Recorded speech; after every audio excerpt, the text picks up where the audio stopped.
Well, here it comes.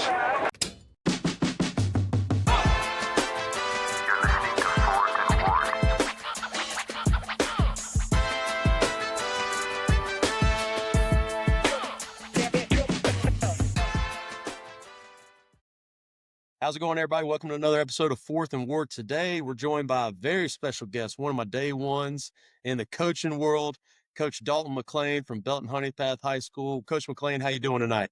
What's up, guys? Glad to be here. Excited to be here. Kind of starstruck a little bit, but it's always a pleasure to do anything Adam Wardlaw is involved in. I'm in on that. I don't know about all that. Like Jack was saying one time, one of his kids ran up to him in class and was like, I guess showing him one of my TikToks or whatever. And you said, like, look at the guy's name, like, my brother or whatever. I'm like, should have told him that ain't that cool, man. Like, he just got real lucky, and Yeah, they do it all the time. They'll come up and be like, "I didn't know that was your brother." I was like, "Yeah, like we have the same name." You know, growing up, we always got that we look alike, that kind Yeah, of I thing. think, yeah, I do look alike.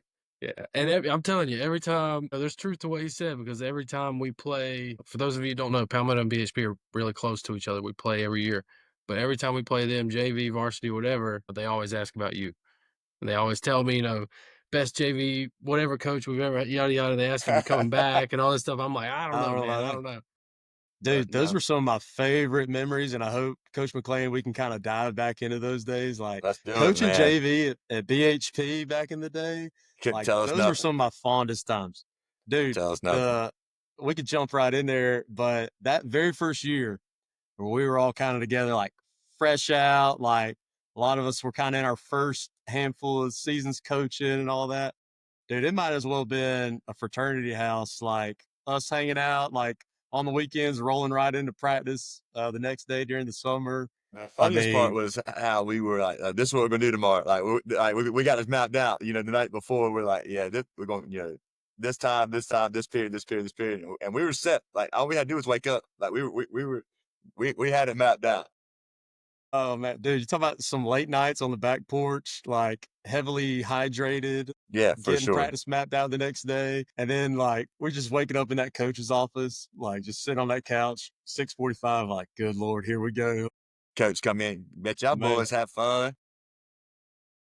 The most clutch part was, I hope they still do this at BHP. Do y'all get the big Powerade shipment every year? I think the last year we did, but maybe, but until then, like, we've always got it, it seems like, but it kind of died down a little bit. We didn't get it this past year, but that's infamous. Like, that was, the Dude, players were the supposed green to have it, Powerades, but the coaches ended up taking more than that. oh, we needed them, man. Like, we were hurting for it. Like, when you got a coach, what we used to do, like a tackling circuit or something. Oh, yeah, dude, we did all. And one of our coaches was puking, sent the kids for water and was Yeah. puking. One of our good buddies, he came in. We started practice at the summertime. We started at 8:00, and the JVs would always go to the field first. The varsity would go to the weight room, and then we'd flop. Well, he gets there at like 7:59 and like 47 seconds. Like, this is coming into the field house.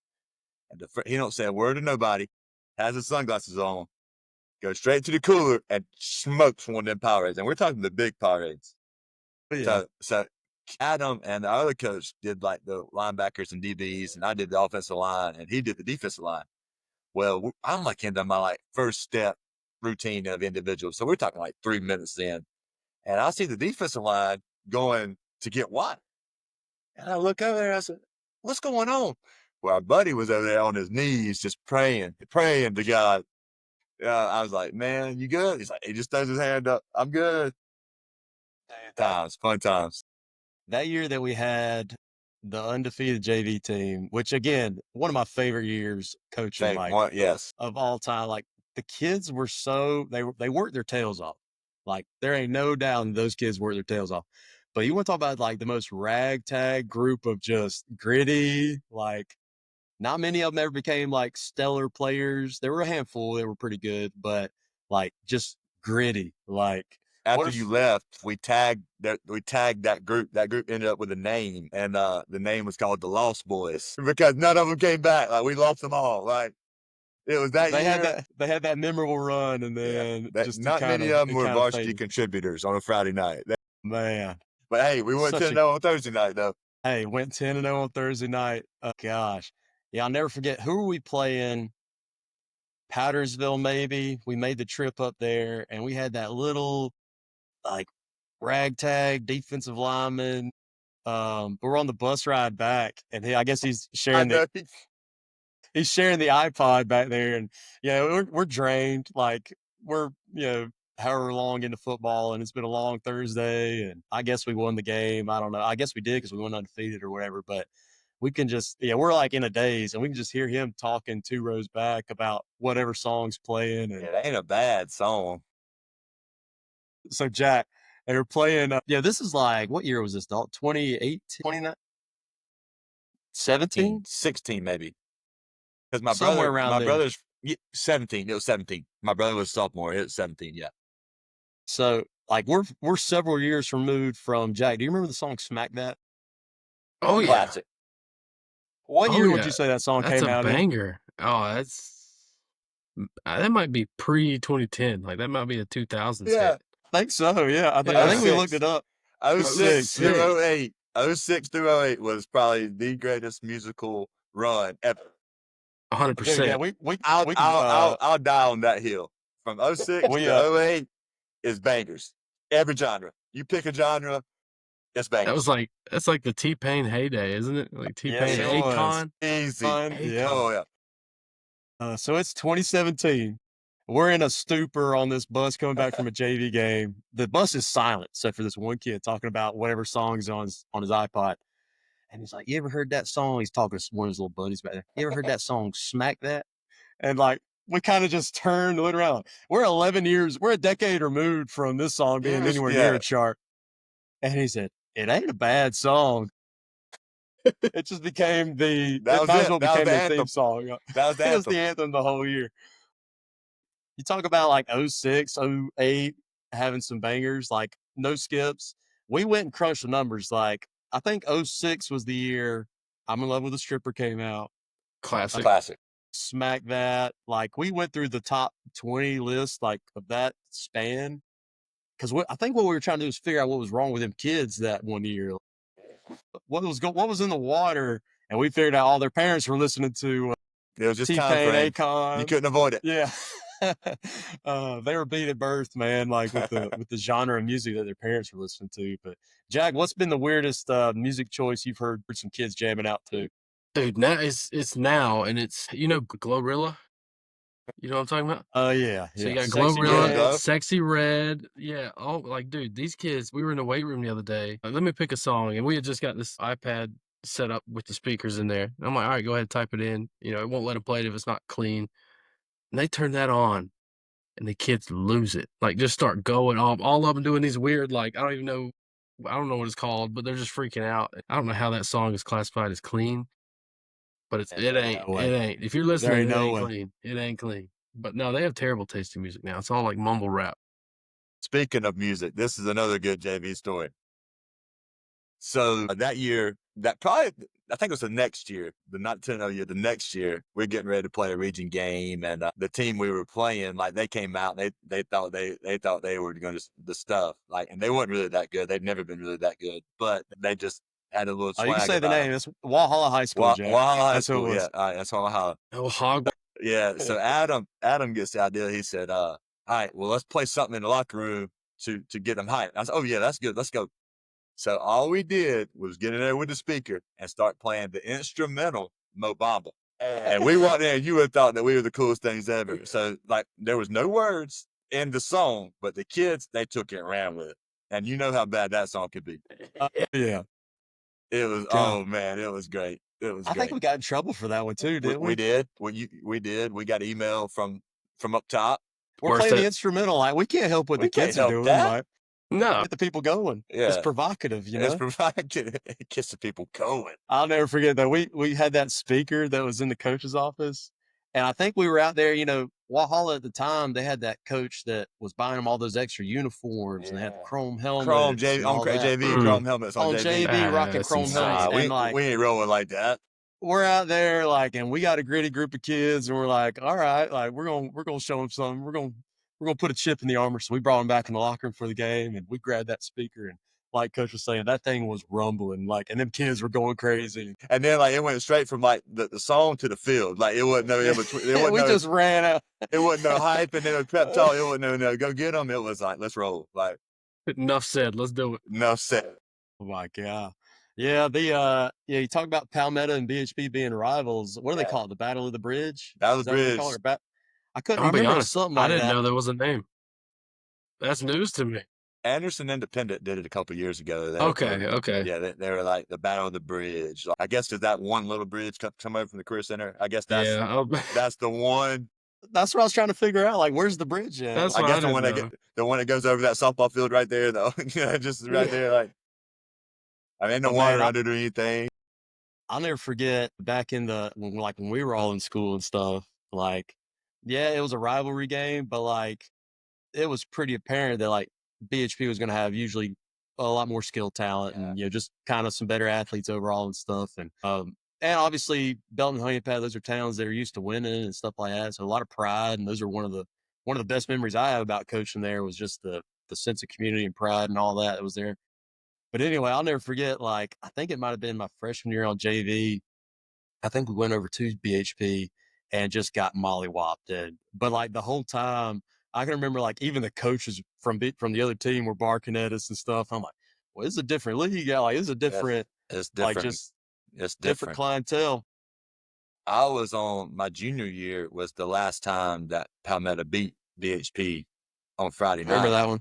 And I'm telling you, like that, like no offense to Palmetto, but like for a BHP, high school player, that's the worst thing ever.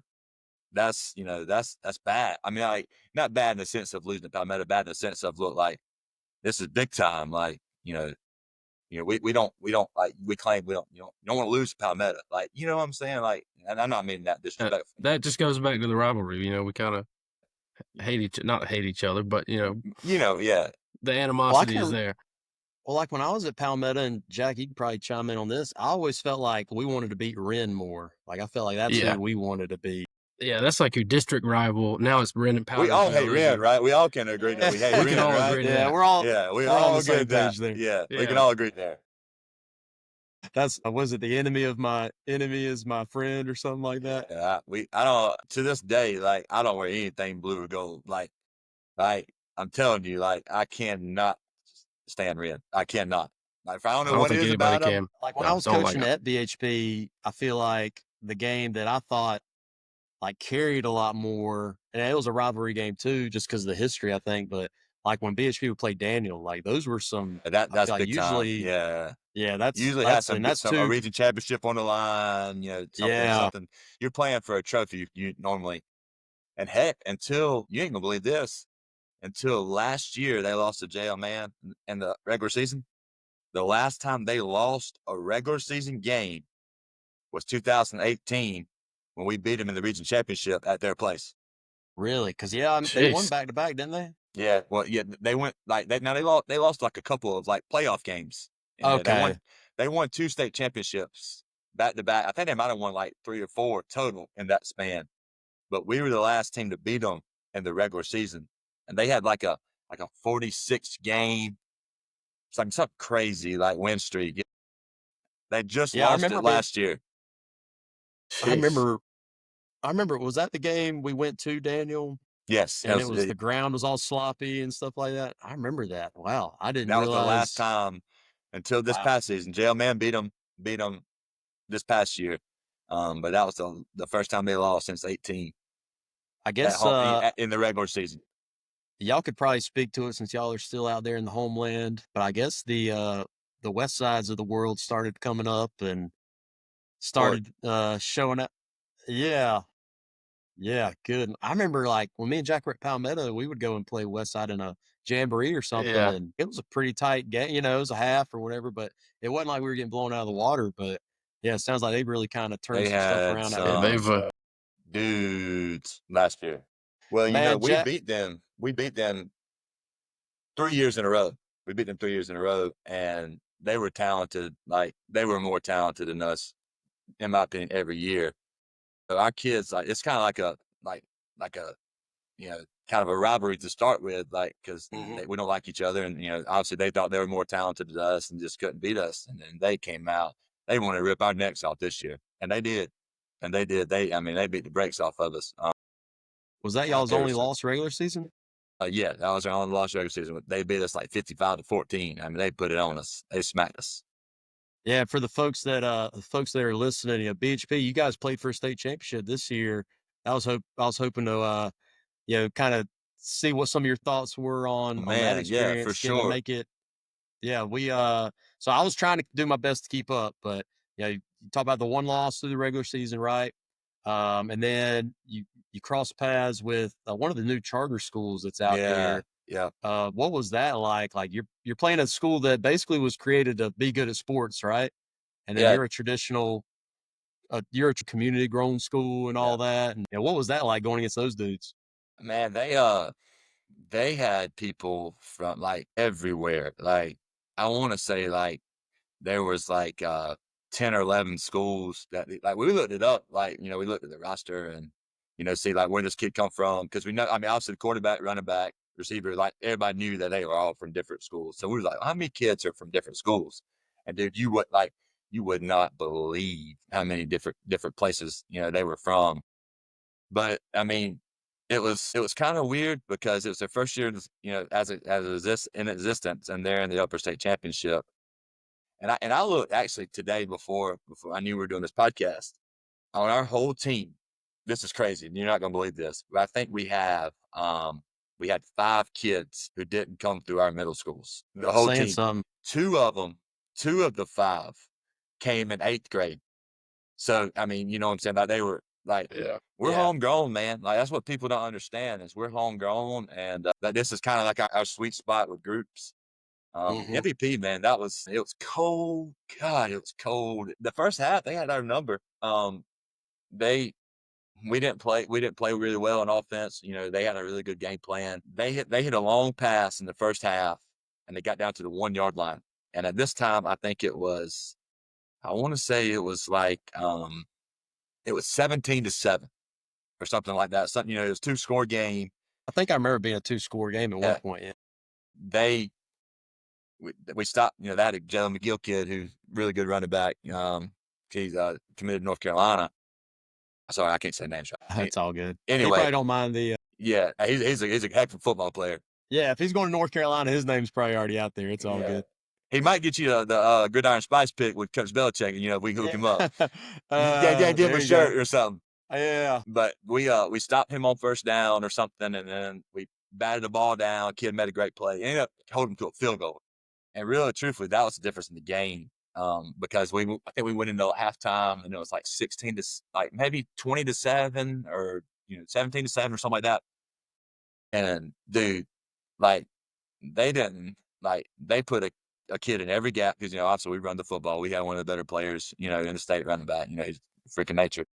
They put a dude in every gap. They walk the linebackers up. They play cover zero. They say, all right, so it was, I remember at one point thinking like, oh my God, like we didn't have any answers. I mean, because you can't block 9 people, like you can't run the ball against 9 people. And like, we couldn't beat them deep and it was freezing. Like, so I'm thinking like, man, they got our number. And luckily we had a punt. They muffed a punt and one of our kids recovered it. Kind of gave us some momentum. We hit like a 46-yard field goal. And then that kind of got us rolling. And we busted 2 at the end. And then we scooped and scored, kind of made it, the game worse than it was. That was interesting. And then so we get past that, because the year before we lost in the 1 yard line in the upper state championship game. So like it was kind of like, all right, we just got to get there. Then we get to play another charter school.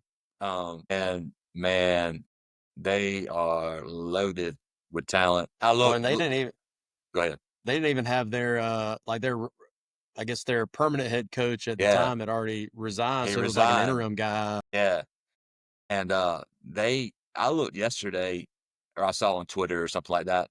They've won like 4 or 5 state championships just in every sport. They just won boys and girls lacrosse. Baseball team's really good. Football team won a state championship. And usually you see like around here, Jack can attest, like usually like somebody's really good at football but they're not good across the whole board of sports, like state championship good. And they were good. It's hard for like to compete against that. Yeah. Not only by, just sheer, those kids come from wherever, but their school days are structured for success. Yeah. Like they'll come in and they'll lift them, they'll practice, whatever, they'll feed them, and then the kids go home at 12 o'clock and do their work online. Like, and we got kids, they get out of practice at, 6:30, 7 o'clock, you don't know what they're eating. You don't know, like, Well, yeah. it's a lot. It's different. It's different. Well, and Belton, Honeypath, Williamson, Pelzer, like they're all Yeah, it's the extensions same. of Yeah, each other, it's the right? same. It's Similar the same thing. clientele. You wouldn't know the difference, if Yeah. you didn't know, like, And I it's the can same remember thing. like there was a couple of guys, over the years that I was out that way, like you give them a ride home after summer workouts or whatever.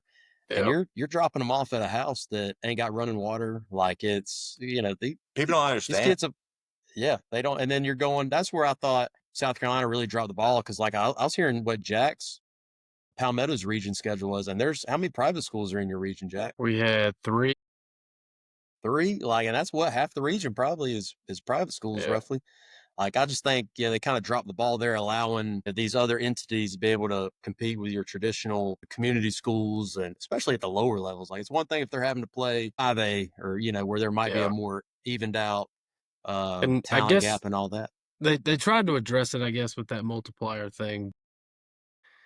At the end of the day, they can still kind of pick and choose who they want. Well, you know how it is in high school football. You have one kid, and I mean, it makes Yeah. huge difference. Like one player in the right spot makes you win you 4 or 5 games just by itself. I mean, that's the way it is in high school football. But I will It's say, kind of piggybacking about, like, we've had 2 incredible years. The thing about coaching in a state championship game is that, yes, awesome. Like you tell yourself, enjoy the ride, take it in. But once that thing's kicked off, it's like you just in another game, and Yeah. it's a double-edged sword in a way, because then you're like, then it's over, and you're like, dang, like it's kind of like an empty feeling, like, you know what I'm saying? Because like there's only one winner at the end of the day, like, and you're not guaranteed anything just because of who you are, what you've done, who you got. You know, that's kind of it's a double-edged sword, because you want to enjoy it, but then you're like, dang, I got a job to do. And then, and that, like in the state championship game this past year, quarterback broke his collarbone right before halftime. So we were uphill battle the whole second half. And then there comes that point where we get stopped on like 4th down, and it was like nothing, and then you start seeing the kids' eyes, and then you're like, well, really, man, it's over with now, and that was the worst part. But I I mean, never, you got into coaching the state game. That's a notch just that I think I'd still haven't been ever able be able to do to, that. That's unbelievable. I'm very grateful. Very grateful. I had our closest encounter with it was a couple years ago when we were in the semifinals, and we crossed paths with Alito, who is known as Titletown, Texas. Like they've won like 9 of the last 11 or something insane. And like you said, like when it kind of hit that point in the game where it's not looking pretty, and you're kind of, it's week 15 for us at this point. Yeah, it was week because the 5th round. So you're sitting there thinking like 4 months at least, like we've been just, it's 7 days a week investment. And then kind of hits that point where the clock strikes midnight and you're like, wow, you want to enjoy it and all that kind of stuff. But like you said, you can't. Yeah. Like, it's crazy. I told myself this year, we lost up at Daniel last year. I mean, it was more people on the BHP side than the Daniel side. There was probably 10,000 people there. It was crazy. And I remember, like, I kind of felt that way, because we lost the game, lost on the 1-yard line in the 4th quarter, going in like, on 1st and goal on the 1-yard line. Like I would have put my mortgage that we won that football game. Hats off to Daniel, because they executed and we didn't. But I told myself going to the state championship game, I was like, look, you enjoy it. But so much goes into that week. It's like our game was on Saturday at 12 o'clock. So you have an extra day. It's not a normal week. It rained like crazy on Monday. I mean, it was just a lot of, like, not distractions, but a lot of it's lots going on, and you're trying to zone in, and it wasn't a normal week for us, and that kind of hurt us a little bit. But I told myself, I'm like, dude, you got to enjoy this. And then so right before kickoff, I kind of looked around, and like we brought the most fans out of any classification for the whole weekend. As you know, BHP loves their football, and the Bear Nation shows up. We have great support. But I looked up and I was like, trying to find my wife and try to find my kids, and like it was packed, and I said, I'm gonna enjoy this. But then like when that thing's kicked off, you got a job to do, and and then it's over. And I hate to like kind of tarnish it a little bit, but there's only one team at the end of the day that's happy, and it's the team holding the trophy. And but it was not knocking the experience. If I could do it again, let's do it. I may not ever. Sign me Some up people again. coach their whole careers and never make it. This is my 11th year coaching, and got there one time. So the chances of you getting back are slim. Like you got to be grateful for it. But seeing the press conferences and seeing the kids that you coach do the press conferences, and something I've always watched. Going into that week, we were a part of it and got the publicity a little bit, and it was nice. It was really nice. So I had a great group of kids. I remember getting home that night because the game was at 12 and we played it in South Carolina State, which 2.5 hours, 3 hours away. So we got back kind of early. It wasn't like crack of dawn, kind of deal. I kind of decided, and my wife asked me, she's like, what's your thoughts? And I was like, man, it was a lot of fun, and our kids battled to the end, and it was great. It was great. Hope it gets. That's the thing about coaching is you gotta learn to enjoy the ride, right? You're gonna have those best memories, least favorite memories, but if you're not enjoying the ride and the process, like you kind of can lose. If you're just so basing everything off of whether that's a win or a loss at the end and not the everyday leading up to it and finding those you're in the wrong reasons, Yeah. I feel like.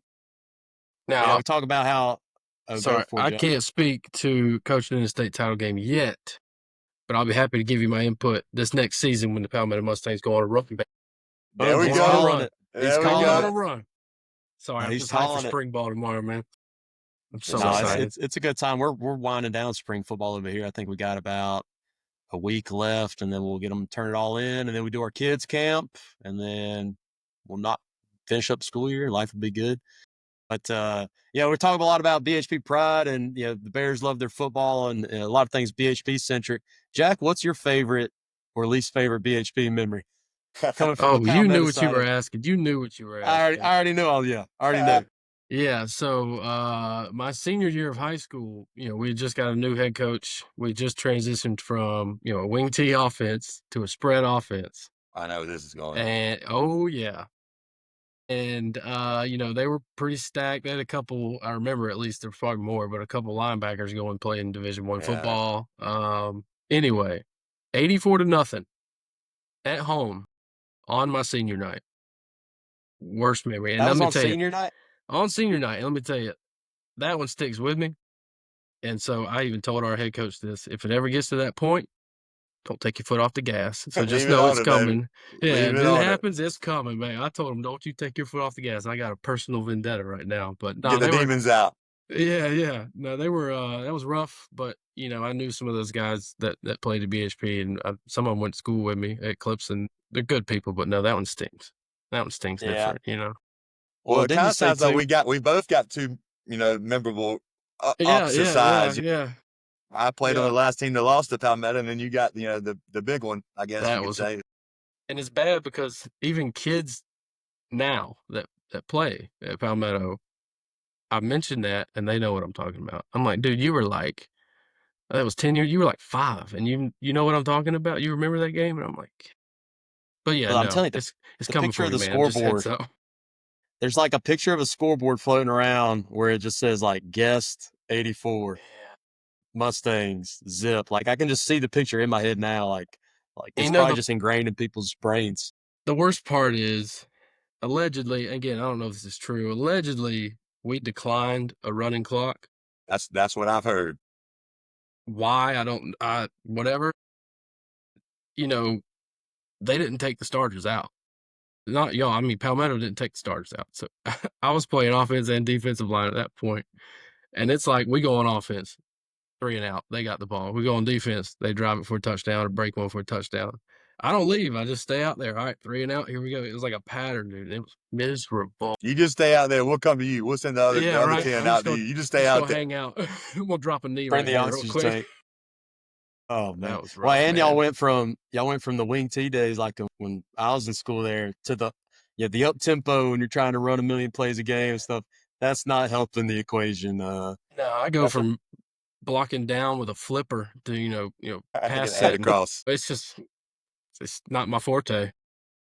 No, it was weird. We had a really good offensive line for the wing T. Like if we would have ran the wing T that year, we probably could have blocked anybody. But we didn't. We ran the spread and got tore up. But I'm not gonna bash on that coach too much. But he's a good dude. He just his first year transition into an offense is kind of rough. is what it is, But Yeah, maybe is what some it is. regrets there, like not taking the running clock. Yeah, I don't know what that was about. I hate But to I've say it, heard that was before I started coaching BHP. But I heard it was like some like perfect storm moments too. Like one thing I remember, like the coach was talking about, like they had like BHP had like 10 people on the field, so they just ran a kid out there. They just grabbed them, hey, get out there and go. Yes, and the punter like muffed the punt, like just missed it, like shanked it, and it landed right in his arms, and he takes it to the crib. Yeah, it was. Things So were just like, not going for that's us. just I don't know not your what we night. did. That's just not your night when that Nah. happens. Yeah. No, it was not good. And we had a freshman quarterback too. He's a young kid getting lit up by some Division I linebackers. It wasn't pretty. It wasn't pretty. That was the group. One of the linebackers was going to App State. The other was going to Clemson, right? Yeah. Time national champion. That comes. Yeah. Yeah. Yeah, that was rough. Playing Hey, 3A ball. I got my pancake in though. I think it's on my highlight reel somewhere. I got my Kendall Joseph. Wherever you are, I got one on you at least. I got you, one. dog. That'll stand the test of time. Yeah. Man, there was just some, you talk about some talent kind of coming through that upstate area and stuff. Like, I feel like that 2010, however long you want to run it up, shoot, BHP had one of the best guys in the state this past year, right? I just remember, you had those two guys at BHP. You had, like, Daniel had Shaq Lawson. Yeah. When I was a freshman, they had DeAndre Hopkins. Like, there were some dudes playing 3A, 2A, smaller level. Hannah had Ben Bullware. Debo Samuel. And Chapman, right? Or at Union. Yeah, Chapman. Yeah, there were just some dudes coming through smaller high schools up that way. Shy Smith, like, yeah. I mean, he's in the league. He's like with the Panthers recently. Yeah. Yeah, it's crazy. It's like random schools, like, I mean, have this stud. Like, who would you say, Coach, is probably one of the best players you've been able to see live, South Carolina high school wise? I would definitely say, are you talking as far as playing or coaching or just in general? Just in your experience, yeah. Right. Number one, probably be Nuke Hopkins at Daniel. I remember my senior year, Daniel beat us I think he scored 3 touchdowns. I think he had a pick 6, touchdown, receiving, and a punt return for a touchdown. He had all their points. And that was one of my memories. But coaching, I would say number one is Darian Kendrick that played at Clemson, played quarterback at South Point. Him. They won 4 straight state championships, and he was like, he would go at 50% till he wanted to make a play, and then you couldn't touch him. He was definitely good. I'll never forget. Was it my first or second year that we had to go to South Point to play? We went up to South Point, but they had that guy. You remember that guy that worked for him up there? Yes, the hype dude. Moved the bench. Yes, that guy. My gosh. Jack, they had this guy, like, I don't know what his day job was. His day job might have just been rooting for South Point. But like Coach was saying, like, so was it pregame? Yeah, pregame. Pregame, we have just a bench sitting out in front of the locker room, and our kids are just sitting there, and our trainers taping their ankles up, taping their wrists up, doing the stuff that you would normally do in a training room. And this guy just comes out of nowhere and picks the bench up and like just takes it. I don't know where he took it, but it went where we could sit on it. And we were like, what the heck? He's like, no, this is our bench. It's our bench. It's our bench. And we're like, at that point, you knew it was going to be a long night for the Bears. Yeah. And it was definitely a long night for the Bears. Man, the road trip up there was nice. We ate at Copper River Grill. Copper River. Like, we took the whole team meal. in there. Got a good meal. That was a charter bus. Good meal. It was nice. We got rolled out. We got red carpeted to a butt whooping. All right, so we played them 2 years in a row, right? My first year, I think, is the year that they came to Yeah. BHP, and Yeah. then the second year is when we went up South Point. Yeah. So it was that first year. I got to know if this is somewhat true or not, but in a very rural area like Belton and Honey Path and kind of some of those areas you've got some folks with some interesting political ideas, and I can't remember the name of the road. We probably don't need to put it on blast, but there was a road that had a certain flag displayed. Oh, I'm sure. I'm sure there's a bunch of them. But we didn't tell it. For everybody listening, we did not tell them to take this route. But the route they wound up taking to get to the school, and this is a predominantly, large African American population at their school and stuff.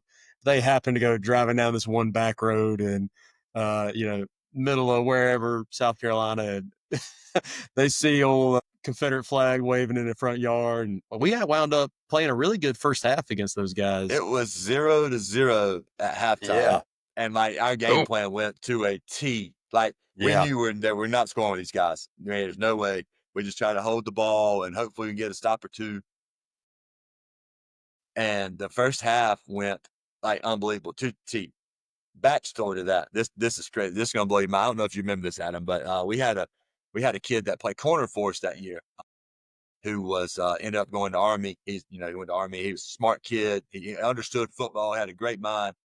Well, he was watching film and realized that the team we were playing had their volume on. So he was hearing their calls. So the first half, we put him on our defense, put him on their sideline. He knew everything that they were doing. I remember that. He knew it. It worked so good. They probably haven't been shut out ever in a half, ever. Guaranteed that. I think they had won like 3 in a row, 3 state championships in a row. They ended up, by the time that group was done, they won 4 straight, but they're right in the middle of that run.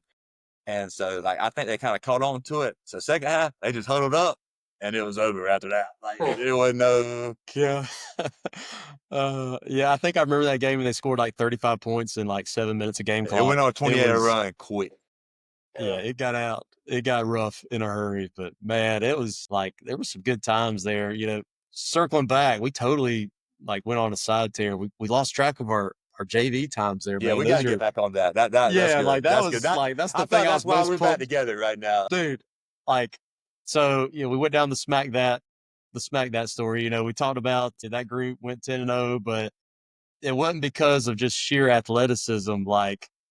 We had to keep our thumb literally on those kids. It was just straight. Jack, I'm telling you, would have gotten a big kick out of it. I think we used to up down them for just about anything, just because you had to. You literally had to keep I think we bear crawl them before a game one 100%, time? 100%. 2 instances. So, we get done the pregame meal, and they're going crazy in the locker room. So, Adam, one game, we sent 3 starters home. We're talking before kickoff. They were fighting the locker room. One thing about it, they were gritty. You had to beat it out of them. They were scrappy. God damn. I think we might have been playing Palmetto's JV that year when we bear crawled them before the game. Because I think secretly in the back of my mind, I was like, I can send a message and it's probably going to be okay anyway. We're going to win the game and stuff. Yeah, I can't remember. They were wrestling or something in the locker room. So we send those guys home. And then maybe they had left the team room a mess or something like that. And we bear crawled them before the game. Sure did. Sideline to sideline. That was their warm up. Still went out there and they handled their business. But I think that's just something that. And we played some good teams that year. We went 10-0. We played, Greenville High School is usually pretty good. We played Daniel, we played Wren. We played teams that we even shouldn't have been putting our cleats on with. And those kids are just so tough. It's still to this day the craziest thing I've ever seen. Because on paper, oh my gosh, we had a couple of good kids and a couple of good spots. But man, those teams we played against, they were better than us. I mean, and on paper, but those kids, we couldn't throw the ball, right? You were calling plays out here, and you kept the stats. We might have had a few hundred yards passing. Yeah, backstory. So against Powersville, game 1, we threw maybe 2 touchdown passes to same kid. We had a pretty good receiver. He gets pulled up week 3, and I don't know if we have a completed pass there for 7 games straight. Which is, right up Adam's alley because, he likes to run that clock and, sit on that thing. I was always telling him. You have to hold me back sometime because I like to open it up a little bit. But, yeah, it was like, hey man, we coming right at you, and that's all we can do. And it kind of fit what we were trying to do. We were trying to instill toughness and that not quit attitude, and it worked. It Well, worked. it was that same year. We weren't, like you just said, we might have been averaging 2-3 scores a game maybe on Yeah, offense. But then we beat a team like 10-2 or 12-2. It was something. It was one it of the was weirder something scores crazy, I've something ever crazy. heard in a football game. Jack, you got any experiences with it other than 84-0? Any just odd scores in it's always JV games where you get just the odd, like, how did this even get to this point? You got anything that sticks out? Not really an odd score. I mean, we were playing, it wasn't an odd score, but it was just an odd occurrence or whatever. And we were playing one of the private schools on a Thursday night. And, that team runs a kind of an option look. And so it's a quick game, but it goes fourth quarter, maybe 3 minutes left. And we bust one. Let's see, we bust, I don't even know, a touchdown, right? So we go ahead by a little, and then we kick it, get the extra point, we kick off, they return it, and I think they scored. Anyway, it's neck and neck. We're slightly ahead. We're on defense. They're driving as the game's about to end. And, we talked about on these Thursday nights, you try to get everybody in at some point.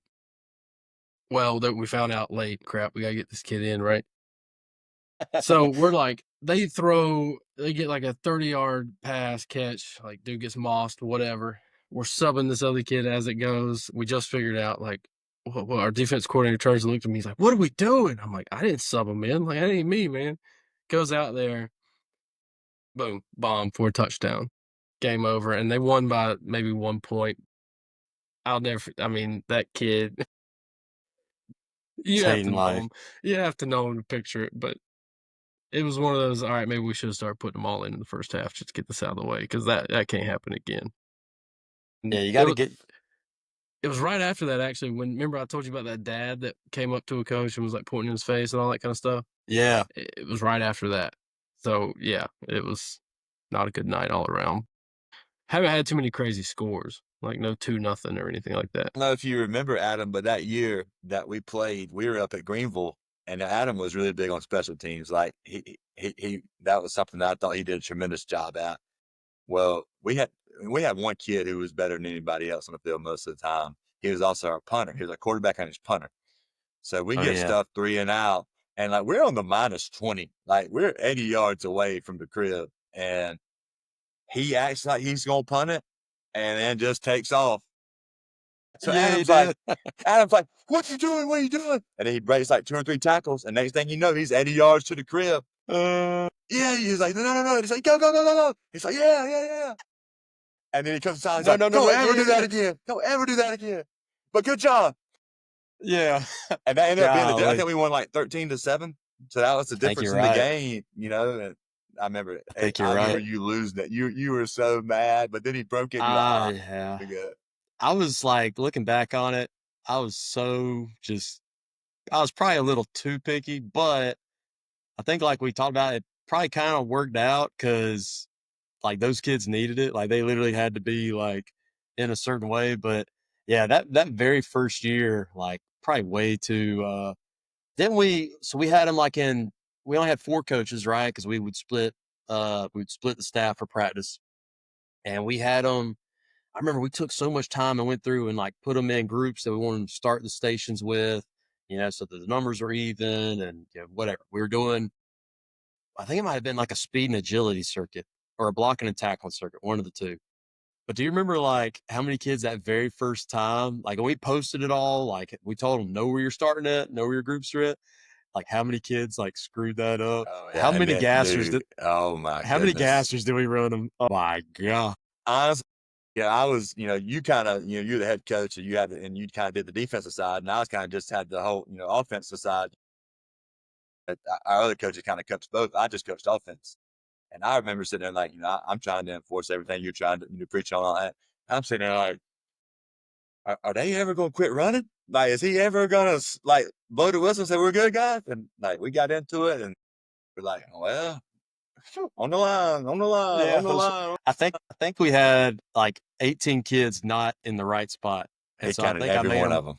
I think I made him run a gasser like for every kid that wasn't in the like. Again, it was a little excessive, but I guess it wound up working out a little bit. But Well, I'm So you telling you, had Jack. we're young coaches. You're trying to figure stuff out, Yeah, and that was, we were by ourselves, and that it was good because you got to take ownership of something. You didn't feel like you were just, just out there just helping somebody else. Like that was our thing. Like, we were by, if it sucked, that was on us. If it was good, that was on us.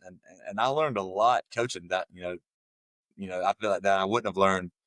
So I really enjoyed that kind of just being an owner, because as a young coach, you want ownership, but well, yeah, but you don't really warrant ownership, if that makes sense. Like you got to earn your Yeah. way up to, what you're trying to do.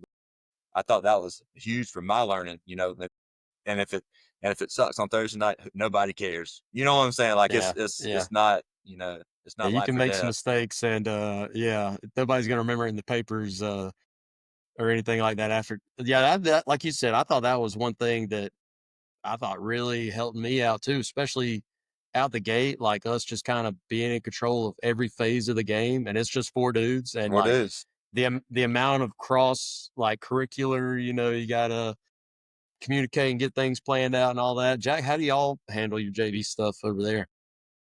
So it's been kind of we don't split. Essentially, it gets kind of can be confusing at times. Essentially, when varsity, a lot of times in schools our size, you have to double dip. Kids playing both ways. It is what it is. And so a lot of times we'll have our varsity, y'all be over there with the offensive coaches. Y'all are doing y'all's whatever periods you need to get in, Indy. If you want to go 7 on whatever. And then JV will be with the defensive coaches, and then we'll switch kind of. And then built into that is like, if you're doing inside run, outside run, perimeter, you'll come together as a group and you'll just go 1, 2s, 3s, 4s, and your 4s and 3s and 4s are your JV guys, getting them in there. But no, we don't split, and we talked about it, but we don't really have the coaches numbers to really kind of do that. I'd like to do that. I think it would be, I hate to say it, but sometimes I do feel like the JV kids kind of get Yeah. not left out, not forgotten about, but they're not getting as much detailed coaching or instruction on whatever it is as the Friday night guys are. But, it's a limitation we have to work with. So Yeah, it is yeah, what it's it just is. part of And it. Adam, that's way different now from not now at BHP from when you coach. Like we're kind of the same deal. We have 4 guys still that kind of, they go to every JV game. They're kind of, but they also help with varsity positions.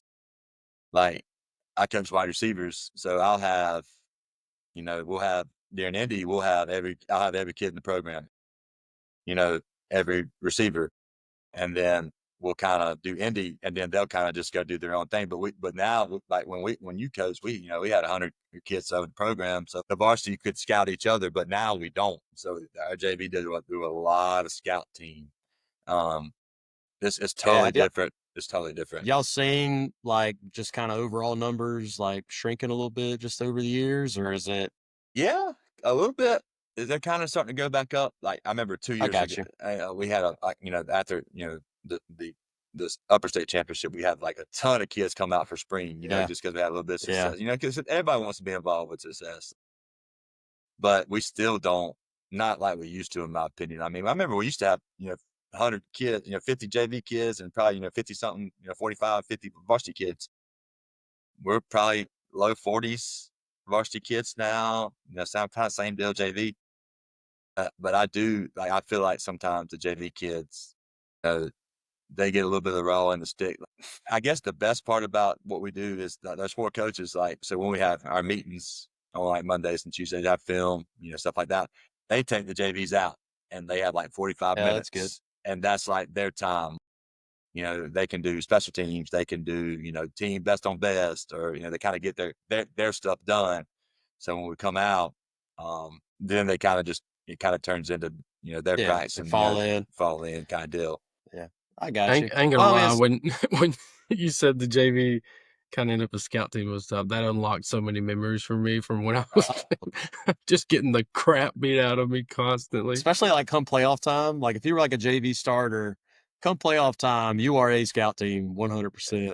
But then it flipped, and you're a senior, and there's somebody else in front of you that's a JV kid, and you're just Yeah, wrecking this dude. Like I remember my senior year, a couple games in, I had to switch to playing both sides of the ball straight offensive line to play defense and offensive line. And this kid in front of me, I mean, maybe $150.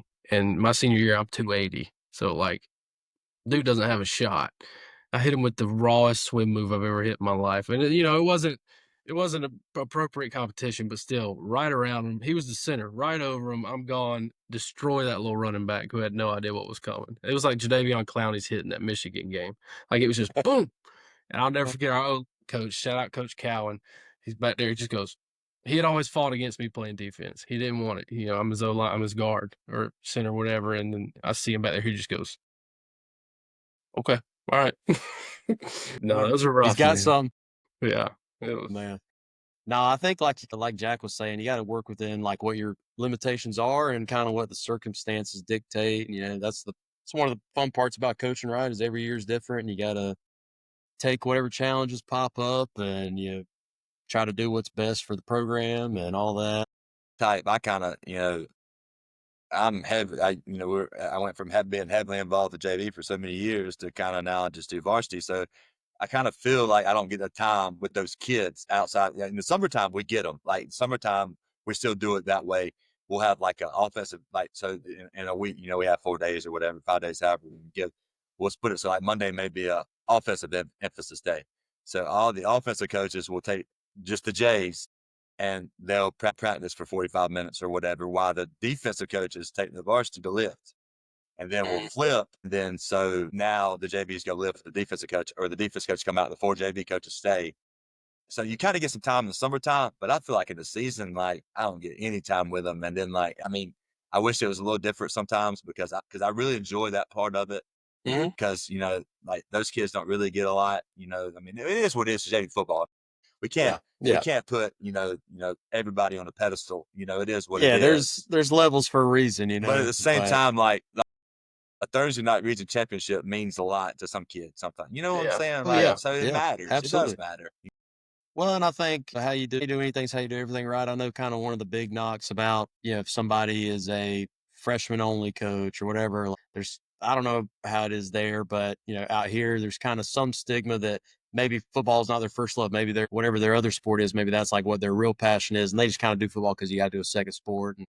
But I feel like, how you do anything's how you do everything, right? And so if you got the right guys in the right spots and it makes sense for you to kind of have them separate and give them the ownership, that makes sense. But like how we do it out here, like, and some of it just because you got so many kids, we have practices in the morning, the afternoons, right? But we're in a good position where like every coach coaches the guys in the morning, and then every coach coaches those guys in the afternoon. But even like you said, when you got the JV and varsity mixed in the afternoon, there's still that kind of, if we're talking about getting ready for a game on Friday, like we're going to try to steal time where we can to get the JVs ready. For the most part, those JV guys give that scout look, or we might bring them in on a Wednesday morning to do just a JV run through or whatever, while freshman's out doing special teams and stuff. Like you were saying, it's special to those guys that are playing on that whatever team they might be on in the program.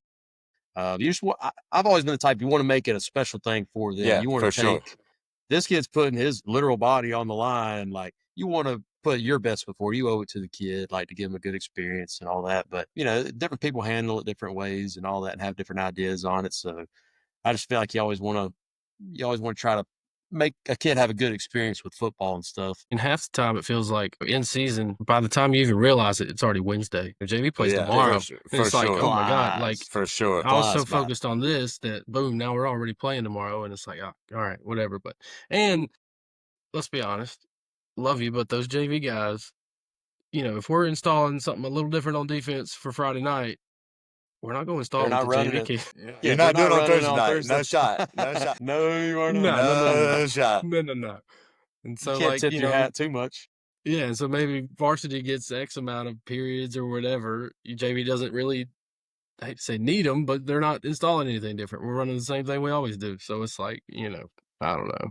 But you want to talk about getting JV kids ready for a game, circling back to the memorable 10-0. I've never seen a JV team more ready to play than when we played that Daniel team, game 10, 9-0. Halloween, it was spooky season. Jack, I'm telling you, like we went down to the little back practice field like before the game just to warm up on a totally different Because our middle schools were playing that night. Oh, that's right. Honey That's what was Path and happening. Belton would play the 5:30 game. So our middle And schools were playing in the stadium before us, and that's why it was. so I think we warmed up in the dark. Oh Was yeah. it not dark? Oh yeah, it was. Yeah, like We were in but the again, dark warming like up. it just you can't make this stuff up because that No. kind of just Oh, went no. into like what we were trying to do. And Yeah, it was like the '89 Pistons. We were like the bad boys. Like let's be yeah, we real. were. Like I put it to you like this: we had this, not spilling any names, but we had this set of twins. All right, one of them he was a 10th grade, or he's a 9th grader on JV, but his brother had gotten held back, so he was in 8th grade, but he's having to play JV football. And so but he was in 8th grade, but he was tatted. Like he was like, I'm telling you, we had a gritty, like he was saying, we were the bad boy JVs out there. And so I'll never forget, we warmed up in the pitch black, and we did like a little scrimmage before, like we let them hit a little bit, like before the game. That was part of the warm ups. We're going to thud a little bit. And then we made that long walk from that back practice field all the way up to the stadium. And I think it started drizzling maybe just a little bit. And then we put it on those guys, like capped off the year. I mean, it was a fun ride. Like that was just it's a lot of fun. It was a lot of one of my most favorite years. Probably for all the wrong reasons. It wasn't necessarily about the wins or whatever. It was just like every day was some new story with those kids. Got the kid that, like I was talking about, he was in 8th grade. He was having to get bussed over for JV practice. he would wear his JV jersey to the middle school on Thursday game day. Yeah, he did. So like, all the middle school kids had their his people in his grade had their jerseys on, but he had his Thursday night. Why is your jersey different, man? I'm just that good, They yeah, JV, man. Yeah, they pulled me up. They pulled me up. I ain't gonna tell you because I'm 16 years old, but I can they drive pulled me up. Yeah, I think he was driving to school by the end of the year, but they were good kids. I hope they're doing all right now. I mean, and everybody talks about, going to college, doing this, doing that. Those kids are probably working, at an industrial plant, they're but they're making money that, there's something to be said about that. To me, that's admirable. Everybody's not cut out to do certain things. One thing, all those kids are, hard workers. They didn't cut corners. And that stuff carries on, through life. Like, he might go work at BMW for till he's 70 years old. But at the same time, like, if he's successful providing for his family, he's learned something. Yeah. It was those kids were like that. That little group of kids were like that.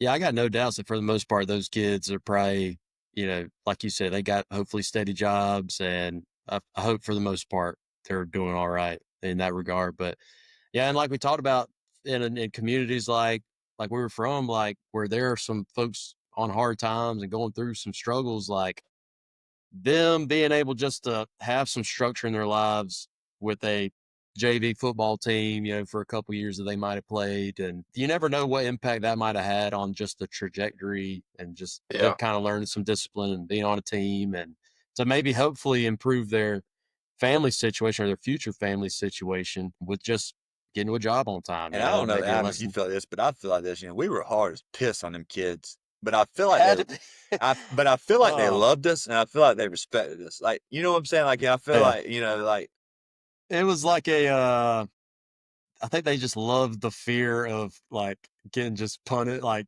I don't know. They knew like what was going to happen if they acted up. All right, so Jack, let me let you know how it was. I said, so start of practice every day.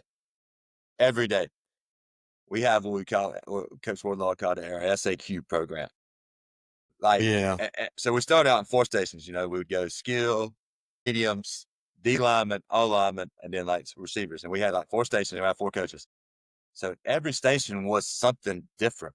Then we're talking about every day at practice. This is what these kids There was no dynamic warm up, Jack. So this is like a county fair warm up? Yes, every same day? deal. Yeah, Same exact deal. So Adam would have, he would have them doing something, and it wasn't like anything to do with like making us quicker or like making us more athletic. Like, it was just grit. Like, Adam would do something, like they would be doing like angle tackling with Coach Wardlaw. Then they would come down. They'd have to run like probably 50 yards. Like, we were on 50 yards. 4 corners. So, like we would cheat a little bit. Because we killed the grass. But like, so they do like angle tackling with Coach Wardlaw. Then they'd come to Coach Wade and do like 25-yard bear cross. Yeah, they did. You tell me how that's making us, better as football players. Everybody wants to talk about, translation individual drills into real life. Like, nah, that didn't work that way.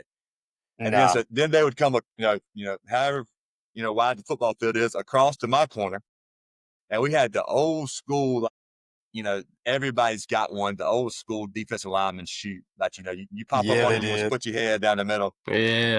So like I would have them like crabbing through that, like reverse crab. I mean, just whatever we could come up with. And then they would go to our receivers coach at the skill kid coach at the time. And then they would do like, pro agility or 4-cone drill. Yeah. That was the starter practice. Not only Like, the starter how practice. tired can I make you before we even start this thing? That was the starter practice. I think we went straight from that into what we call fast start or a board drill or something. We did something like shoebox. That's what it was called. Shoebox. Right after that.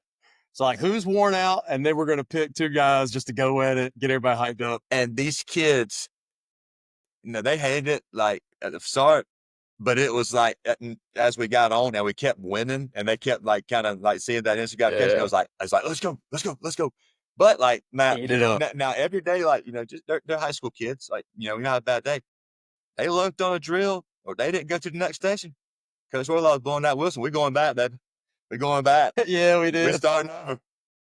Yeah, we The did. fair's back in town. God. Man. And honestly, like looking back on, I can't remember why a year or so ago, I was looking at some old practice scripts and stuff. Like the team periods we used to do with those guys, like for a sub varsity level, like we were getting like 28 reps in like 10, 15 minutes, maybe. Like we were flying down the field, like, getting the calls, like, and we were going full tilt boogie too. Like, we were going to tackle to the ground. I wish we could sit down with people and just show them how organized we really like, and this sounds crazy. I mean, it sounds crazy. Like we're talking about JV football. Yeah. I mean, it does. It was kind of like we were playing NCAA in real life. Like, like Coach Wardlaw would come to my classroom, we'd sit down and we'd map this thing out, and like, it was a well-oiled machine. And like, but like you said, like I went back, it taught me, how to time manage, how to lay out practice. Cause I'm a head basketball coach too. So like I learned stuff that I wouldn't have learned. Like I'm talking about, it was a well-oiled machine, and we had 4 dudes running it with about 55, 60 kids. We had a lot, man. It was, I mean, I think, it was crazy. like you said, it might have been close to 70 kids. The results spoke for themselves. I mean, 10-0. It worked. I don't know how we did it. I think a lot of it was we literally, like we've talked about several times, like you literally had to. I remember one of my favorite memories. I think I even was telling Jack about this one time. You remember they also have the grocery carts? Absolutely. Dude, those, I want, like every high school in America needs a set of the grocery carts with the sleds welded onto the bottom of them. Dude, I'm telling you, man. I'm telling you, like those things are awesome. Yep. That's something that we do, and it, we kind of talk it up a little bit, like, this is what makes us different. On Mondays and Tuesdays, we do it with our varsity kids. Like, that's our conditioning on Mondays and Tuesdays at the end of practice. They have to push it so far and backpedal and then sprint to finish. And we still do that to this day. Heck yeah. Now, once we get, deep into the playoffs, like or really in the region play, we've got game 7, game 8, you kind of ease off that thing a little bit. At the same time, like, we always preach, this is kind of what makes us different. Because kids they need that stuff. Like, they got to know what they're doing. You're not going to tell, hey, go in there and push this bug. That ain't going to do anything for them. Like, they're going to just barely get by. They got to know what they're doing. And it's for a purpose, instant gratification. Yeah, I think it just goes back to, like, it has some of that, like, culture element, that gritty element. You just name it, and it could be tractor tire flips or whatever, like some kind of tug of war or a board drill, shoebox. Like, we're doing this because it just is. It's nasty and it's gritty, and nobody else is doing a chip on it, and nobody else is doing it. Everybody else is playing pretty boy, 2-hand tag on 7-on-7 or whatever. Yeah, like you said, I think kids just naturally need it because they don't for the most part get it from the house, like unless they got some old school parents and stuff. Like for the most part, they ain't getting that. What's probably the grittiest thing y'all do, Jack? Oh, grittiest. Like just the down, what I'm talking about? Like just the down bad, like I won't say that. I won't say that one, but Put me on the spot. It's all right. It's a thinker. That is a thinker. Grittiest. Y'all ain't got no grocery carts with the sleds underneath. Or That's only redneck. Honey Pat. We got the gauntlet with the wasp nests. I'll tell you what, we got this 3-man sled. I don't know who bought it. It was here when we got here. When this new staff got here, it was already here. Okay. And it is in my opinion, the worst sled you could ever buy. I mean, you can't move it. We've even tried to hook a truck up to it and pull it. It's in a ditch right now because we can't get it out.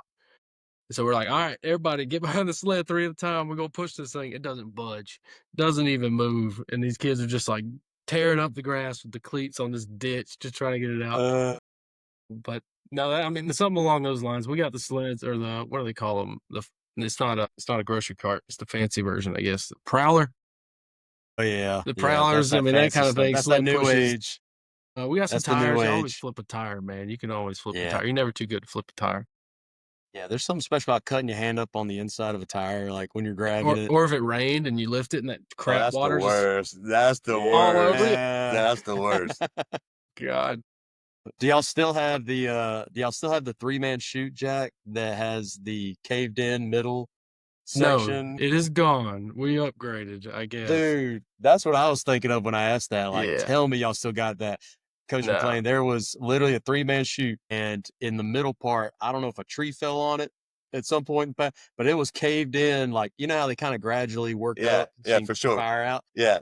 No, the second part that's supposed to be higher is caved in. If you better pop stay out low. too high, you are cracking your helmet. Like, and we used to, we're wing T. We were pulling through that thing, were we not, Jack? Yeah. Like, we'd Oh, pull yeah. around and then have to run through pull- the chute. And then you'd have, at one point, we had the chute, that chute you're talking about. You'd pull out of that, or you pull through that, and then you go through the tires, the gauntlet.